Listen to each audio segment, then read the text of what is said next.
Parvaz Quest, listen carefully. You had been driving for hours, trying to escape the noise of the city and the stress piling up on your shoulders. The sky had darkened, and a snowstorm was rolling in faster than expected. The white blanket began swallowing the road behind you, making it impossible to see more than a few feet ahead. Your car's engine sputtered, and then it died. Dead silence, broken only by the howling wind and the relentless snow pounding against the windshield. No signal on your phone, no way to call for help. You trudged through the blizzard, snow already knee-deep, until you spotted it, a dim light glowing through the thick snowfall. A cabin, isolated and weathered, standing stubbornly against the storm. Relief flooded you as you pushed open the creaky wooden door and stepped inside. The warmth was faint but real, a small hearth, cold but recently used, flickering shadows dancing on the walls. The smell of old wood mixed with smoke and something else, a faint metallic tang that put you on edge. You locked the door behind you, trying to shake off the numb chill creeping into your bones. The cabin was small, Spartan, a battered table with a few chairs, a bed covered by a faded quilt, and an old hunting rifle mounted on the wall. Dust coated every surface, and the silence felt heavy, thick with secrets. You tried to settle in, lighting a candle and rubbing your hands together to stay warm. Outside, the storm roared louder, drowning out every other sound. Hours passed slowly. You felt sleep, knowing deep down you weren't alone.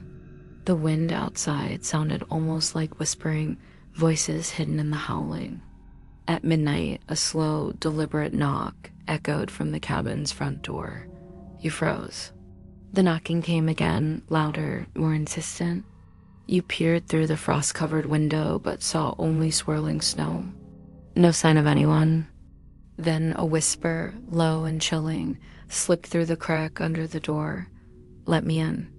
Your hands trembled as you grabbed the rifle, holding it steady, eyes darting around the room. The candle flickered violently, then died.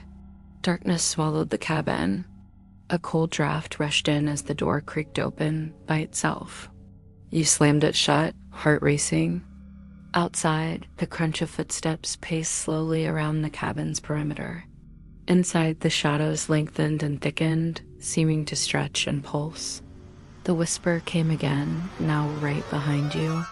"You can't hide." You spun around, nothing but empty air.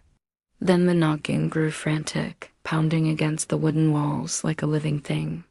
Suddenly, icy, pale hands burst through the walls, wrapping around your throat, squeezing. You gasped for air as frost spread across your skin, creeping like icy fingers. Your vision blurred, the cabin shrinking, walls closing in like a tomb. In the window, the figure appeared, face hidden beneath a hood, eyes glowing faintly with cold fire.